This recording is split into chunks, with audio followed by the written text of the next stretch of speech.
ദൈവനാമത്തിന് മഹത്വമുണ്ടാകട്ടെ. യെശയ്യാ പ്രവാചകന്റെ പുസ്തകം 52 അധ്യായം 3 മുതൽ 10 വാക്യം വരെയാണ് നമ്മൾ നോക്കുന്നത്. 3-ാമത്തെ വാക്യത്തിൽ യഹോവ ഇപ്രകാരം അരുളി ചെയ്യുന്നു, വില വാങ്ങാതെ നിങ്ങളെ വിറ്റുകളഞ്ഞു, വില കൊടുക്കാതെ നിങ്ങളെ വീണ്ടുകൊള്ളും. തൻ്റെ ജനമായ ഇസ്രായേല് തന്നോട് അനുസരണക്കേട് കാണിക്കുമ്പോൾ ദൈവം അവരെ ശത്രുക്കളുടെ കയ്യിൽ ഏൽപ്പിക്കും.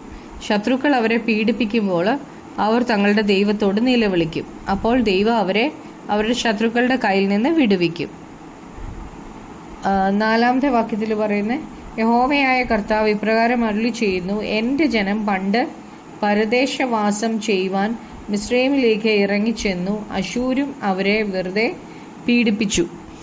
യഹോവയാം ദൈവം ഇസ്രായേൽ ജനം മിസ്രൈമിൽ അടിമകളായിരുന്നതിനെ കുറിച്ചാണ് ഇവിടെ പറയുന്നത്. 400 വർഷങ്ങൾ ഇസ്രായേൽ ജനം ഫറവോൻ്റെ അടിമകളായിട്ട് അവിടെ ജീവിച്ചു. അതിനുശേഷം ദൈവം അവരെ മോശയെ ഉപയോഗിച്ച് സ്വാതന്ത്ര്യത്തിലേക്ക് കൊണ്ടുവന്നു. വാഗ്ദത്ത ദേശമായ കനാനിലേക്ക് അവരെ കൊണ്ടുപോയി. അതിനുശേഷം അശൂർ ഇസ്രായേലിൻ്റെ നേരെ ചെന്ന് അതിനെ കീഴടക്കി. 5-ാമത്തെ വാക്യത്തിൽ, ഇപ്പോഴോ എൻ്റെ ജനത്തെ വെറുതെ പിടിച്ചുകൊണ്ട് പോയിരിക്കൊണ്ട് ഞാൻ ഇവിടെ എന്ത് ചെയ്യേണ്ടു എന്ന് യഹോവ അരുളി ചെയ്യുന്നു. അവരുടെ അധിപതിമാർ മുറയിടുന്നു, എൻ്റെ നാമം ഇടവിടാതെ എല്ലായ്പ്പോഴും ദുഷിക്കപ്പെടുന്നു എന്ന് യഹോവ അരുളി ചെയ്യുന്നു.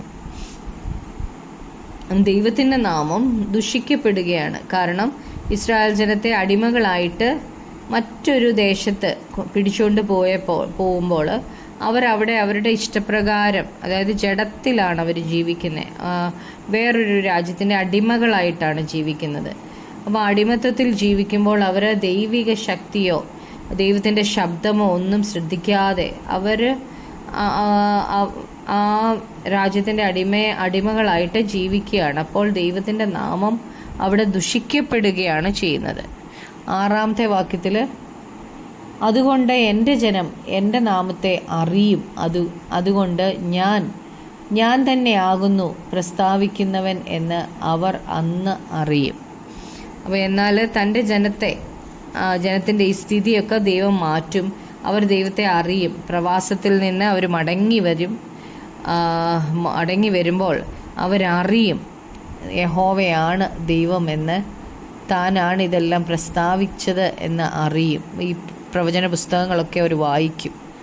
7-ാമത്തെ വാക്യത്തിൽ, സമാധാനത്തെ ഘോഷിച്ച് നന്മയെ സുവിശേഷിക്കുകയും രക്ഷയെ പ്രസിദ്ധമാക്കുകയും സിയോനോടെ നിന്റെ ദൈവം വാഴുന്നു എന്ന് പറയുകയും ചെയ്യുന്ന സുവാർത്ത ദൂതൻ്റെ കാല് പർവ്വതങ്ങളിന്മേൽ എത്ര മനോഹരം.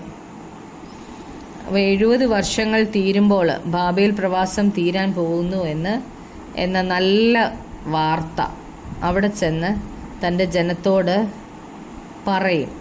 ദൈവം അവർക്ക് സ്വാതന്ത്ര്യം കൊടുത്തു എന്ന് അവരെ അറിയിക്കണം. പൗലോസ് അപ്പോസ്തലൻ ഈ വാക്യം റോമർ 10:13 മുതൽ 15 വരെ അത് കോട്ട് ചെയ്തിട്ടുണ്ട്. കർത്താവിൻ്റെ നാമത്തെ വിളിച്ചപേക്ഷിക്കുന്ന ഏവനും രക്ഷിക്കപ്പെടുമെന്നുണ്ടല്ലോ. എന്നാൽ അവർ വിശ്വസിക്കാത്തവനെ എങ്ങനെ വിളിച്ചപേക്ഷിക്കും? അവർ കേട്ടിട്ടില്ലാത്തവനിൽ എങ്ങനെ വിശ്വസിക്കും? പ്രസംഗിക്കുന്നവനില്ലാതെ എങ്ങനെ കേൾക്കും? ആരും അയക്കാതെ എങ്ങനെ പ്രസംഗിക്കും? നന്മ സുവിശേഷിക്കുന്നവരുടെ കാൽ എത്ര മനോഹരം എന്ന് എഴുതിയിരിക്കുന്നുവല്ലോ.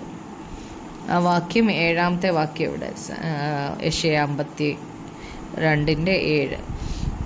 നമ്മെയും ദൈവം ക്രിസ്തുവിൻ്റെ സുവിശേഷം ഘോഷിക്കാനും രക്ഷയെക്കുറിച്ച് പ്രസിദ്ധമാക്കുവാനുമാണ് തെരഞ്ഞെടുത്തിരിക്കുന്നത്. സുവാർത്താ ദൂതൻ പർവ്വതത്തിൻ്റെ മുകളിൽ കയറി സമാധാനം സുവിശേഷിക്കുകയാണ്. 8-ാമത്തെ വാക്യത്തിൽ, നിന്റെ കാവൽക്കാരുടെ ശബ്ദം കേട്ടുവോ? അവർ ശബ്ദമുയർത്തി ഒരുപോലെ ഉല്ലസിച്ച് ഘോഷിക്കുന്നു. യഹോവ സിയോനിലേക്ക് മടങ്ങി വരുമ്പോൾ അവർ അഭിമുഖമായി കാണും. അപ്പോൾ ഈ രക്ഷയെ അവർ കാണും എന്നാണ് ഇവിടെ പറഞ്ഞിരിക്കുന്നത്. 9-ഉം 10-ഉം വായിക്കുമ്പം, യെരൂശലേമിൻ്റെ ശൂന്യപ്രദേശങ്ങളെ പൊട്ടി ആർത്തുകൊള്ളുവീൻ. യഹോവ തൻ്റെ ജനത്തെ ആശ്വസിപ്പിച്ച് യെരൂശലേമിനെ വീണ്ടെടുത്തിരിക്കുന്നുവല്ലോ. സകല ജാതികളും കാൺകെ, യഹോവ തൻ്റെ വിശുദ്ധ ഭുജത്തെ നഗ്നമാക്കിയിരിക്കുന്നു. ഭൂമിയുടെ അറ്റങ്ങളൊക്കെയും നമ്മുടെ ദൈവത്തിൻ്റെ രക്ഷയെ കാണും. ഈ വലിയ സന്തോഷം കാണുന്നവരെ പൊട്ടി ആർക്കാനാണ് പറയുന്നത്. യഹോവ തൻ്റെ ജനത്തെ ആശ്വസിപ്പിക്കുകയും വീണ്ടെടുക്കുകയുമാണ് ചെയ്തതുകൊണ്ടാണ് ഈ സന്തോഷമുണ്ടാകുന്നത്. സകല ജാതികളുടെയും മുമ്പിൽ യഹോവ തൻ്റെ ഭുജത്തിൻ്റെ ശക്തി കാണിക്കും. അവരെല്ലാം ദൈവത്തിൻ്റെ രക്ഷയെ കാണും. നമുക്ക് പ്രാർത്ഥിക്കാം. കർത്താവായ യേശുവേ, കർത്താവെ, നന്മ സുവിശേഷിക്കുന്നവരുടെ കാല്, സുവാർത്താ ദൂതൻ്റെ കാല് പർവ്വതങ്ങളിന്മേൽ എത്ര മനോഹരം എന്ന് ഞങ്ങൾ വായിച്ചല്ലോ കർത്താവെ. എൻ്റെ കർത്താവായ യേശുവേ, അപ്പം അങ്ങ് ഞങ്ങൾക്ക് തന്നിരിക്കുന്ന ഈ സ്വാതന്ത്ര്യത്തെക്കുറിച്ച് കർത്താവ്, ഈ രക്ഷയുടെ സന്തോഷത്തെക്കുറിച്ച് അപ്പോൾ അത് പ്രസിദ്ധമാക്കുവാൻ തക്കവണ്ണം അങ്ങ് ഞങ്ങളെ അയക്കുന്നിടത്ത് പോകുവാൻ ഞങ്ങൾക്ക് കൃപ തരണമേ. പരിശുദ്ധാത്മാവ് ഞങ്ങളെ നടത്തണമേ. ഞങ്ങളുടെ പ്രാർത്ഥന കേട്ടതിനായി നന്ദി. യേശു ക്രിസ്തുവിൻ്റെ നാമത്തിൽ തന്നെ ആമേൻ.